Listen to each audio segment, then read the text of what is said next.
ఇప్పుడు మీడియా మిత్రులందరికీ మరొకసారి కృతజ్ఞతలు. రెయిన్ మూలంగా 10 minutes లేట్గా వచ్చాను.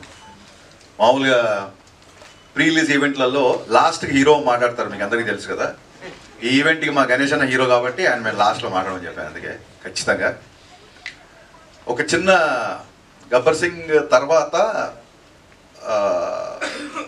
ఈ పుష్కర్ కాలంలో మా రైటర్ రమేష్ రెడ్డి గారు చెప్పినారు. రమేష్ రెడ్డి గారు నాకు కేవలం రచయిత మాత్రమే కాదు, నాకు మార్గదర్శి, నా గైడ్, నాకు ఒక పెద్ద అనేలాగా. నేను అసిస్టెంట్ డైరెక్టర్గా ఉన్నప్పటి నుంచి నువ్వు డైరెక్టర్ అవుతావు అని చెప్పి నన్ను ప్రోత్సహించిన వ్యక్తుల్లో టాప్ లిస్ట్లో ఉండే వ్యక్తి రమేష్ రెడ్డి గారు. ఆయన వాళ్ళ రావడం చాలా ఆనందంగా ఉంది. ఈ cinema social media, internet, digital revolution వచ్చిన తర్వాత చాలా సినిమాలకి ఎక్కడెక్కడో కంట్రీస్, నార్వే నుంచి, ప్యారిస్ నుంచి మిగతా సినిమాలకి టాక్ వస్తున్నప్పుడు నా మనసులో ఒక చిన్న వెళ్తూ ఉండేది. అబ్బా, సోషల్ మీడియా ఎంత పాపులారిటీ ఉన్నప్పుడు గబ్బర్ సింగ్ ఉంటే ఎంత బాగుండేది అనే ఒక చిన్న వెళ్తుండేది. ఆ వెళ్తిని మా అన్న బండ్ల గణేష్, మా సత్యనారాయణ గారు వాళ్ళ ఇంత హంగామాలో ఇప్పుడు ఈ మీడియాలో ట్విట్టర్లో కానీ, ఇన్స్టాగ్రామ్లో కానీ, ఫేస్బుక్లో కానీ నేను 2012లో ఏదైతే ఒక డిజిటల్ హంగామా మిస్ అయ్యానో ఆ హంగామా అంతా మళ్ళీ క్రియేట్ చేసి కొత్త ఉత్సాహాన్ని, కొత్త స్ఫూర్తిని ఇచ్చినందుకు వీళ్ళిద్దరికీ మనస్ఫూర్తిగా దండం పెట్టుకుంటున్నాను. గబ్బర్ సింగ్ చరిత్రలో ఉండిపోయే సినిమా కాదు, గబ్బర్ సింగ్ అంటేనే చరిత్ర, నో డౌట్ అబౌట్ ఇట్. ఒక సినిమా జీవితాలు మార్చేసింది అంటారు చూసారా, అలాగా నాకు కానీ, బండ్ల గణేష్ గారు కానీ మా జీవితాలు మార్చేసిన సినిమా గబ్బర్ సింగ్. గబ్బర్ సింగ్ అనేది ఒక మెమరీ కాదు, ఒక అనుభవం కాదు, అన్నిటికంటే మించి.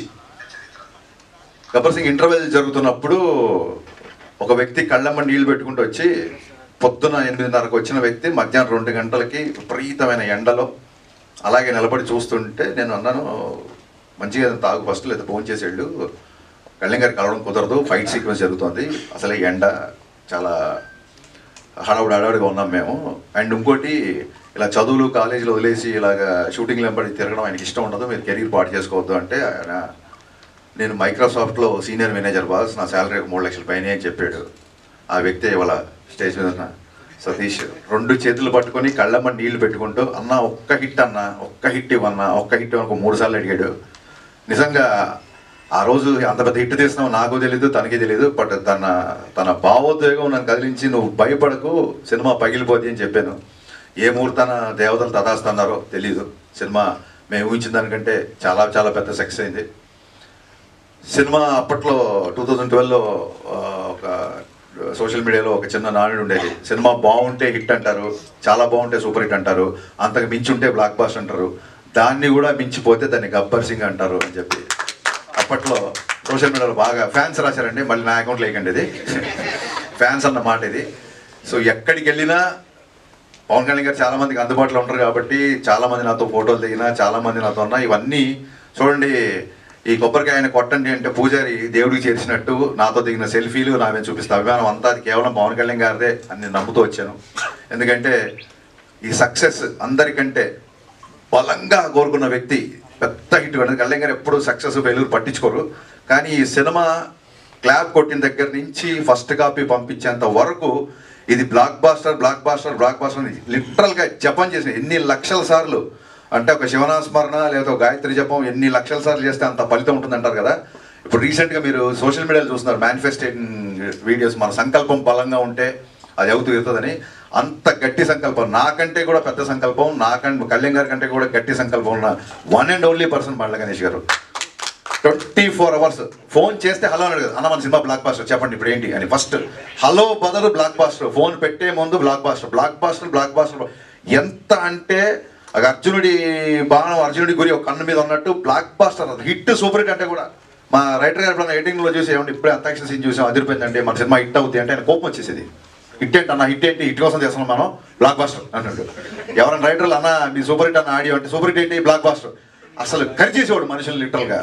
నిజంగా పవన్ కళ్యాణ్ గారిని ఇంటికి వెళ్ళి దగ్గరుండి షూటింగ్ సెట్కి తీసుకొచ్చి, అలాగే డబ్బింగ్ తీసుకొచ్చి 3 గంటలకి రాత్రి 4 గంటలకు డబ్బింగ్ చెప్పిన సందర్భాలు ఉన్నాయి. లాస్ట్ మినిట్లో గుర్రంది యాన్యువల్ సర్టిఫికేట్ వస్తే ఓ పక్క ఈయన ఢిల్లీకి వెళ్ళి ఓవర్ నైట్లో అక్కడ ఢిల్లీలో పని చూసుకొని అదే రోజు ఇక్కడ సెన్సార్ ఉంటే మళ్ళీ డైరెక్ట్గా ఎయిర్పోర్ట్ నుంచి ప్రసాద్ ల్యాబ్కి వచ్చి నాకు తెలిసి సెట్లో నేను ఎంత కష్టపడ్డానో సెట్ బయట నాకంటే డబల్ కష్టం బండ్ల గణేష్ అన్న పట్టాడు.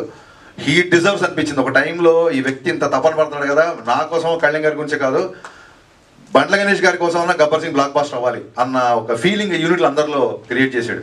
అలాగే నేను చాలాసార్లు చెప్పినట్టు మా కెమెరామెన్ విన్సెంట్ గారు ఎక్స్ట్రాడినరీ సపోర్ట్ చేశారు. అలాగే on screen hero Pawan Kalyan గారు అయితే గబ్బర్ సింగ్ సక్సెస్లో అధిక భాగం, సింహభాగం అంటారు చూసారా, అది మా మ్యూజిక్ డైరెక్టర్ దేవిశ్రీ ప్రసాద్ గారికి మీరు చూశారు. థియేటర్లో పాటలకి మొత్తం స్టేజ్ మీదకి ఎలా అయితే డ్యాన్స్లు వేశారో. ఈ సినిమా ఇందాక మా రమేష్ రెడ్డి గారు అన్నట్టు పుష్కరాలు 12 సంవత్సరాలకు వస్తాయి.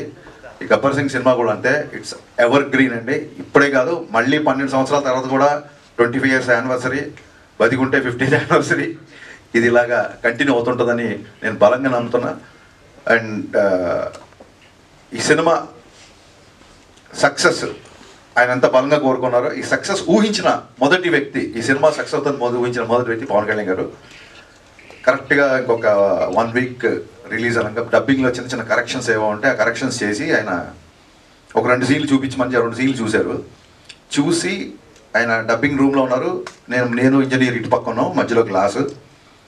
ఆయన ఒకసారి హరీష్ నువ్వు లోపలికి రా అన్నారు. నేను లోపలికి వెళ్ళాను. లోపలికి వెళ్ళగానే నా ఫ్యాన్స్ చాలా రోజులు చేదెత్తి కోరుకుంటున్నావు, అది ఇవ్వబోతున్నావు నువ్వు.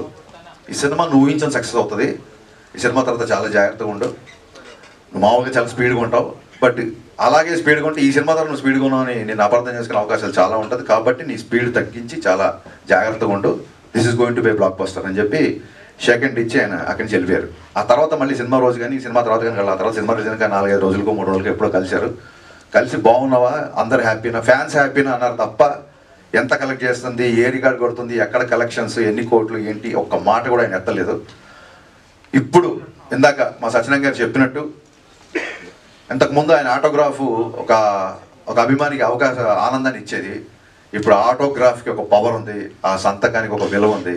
ఆ సంతకం కొంతమందికి కేవలం ఆనందమే కాదు, కొన్ని జీవితాలు మార్చిపోతుంది, కొంతమందికి జీవనోపాధి క్రియేట్ చేస్తుంది. అంత పవర్ఫుల్, అంత శక్తి ఆ సంతకానికి ఇచ్చిన ఆ భగవంతుడికి, దాన్ని నిర్విరామంగా కృషి చేస్తున్న మన డిప్యూటీ సీఎం పవన్ కళ్యాణ్ గారికి ఎంటైర్ గబ్బర్ సింగ్ యూనిట్ తరఫున మనస్ఫూర్తిగా జన్మదిన శుభాకాంక్షలు చెప్తూ long live Pawan Kalyan. Thank you.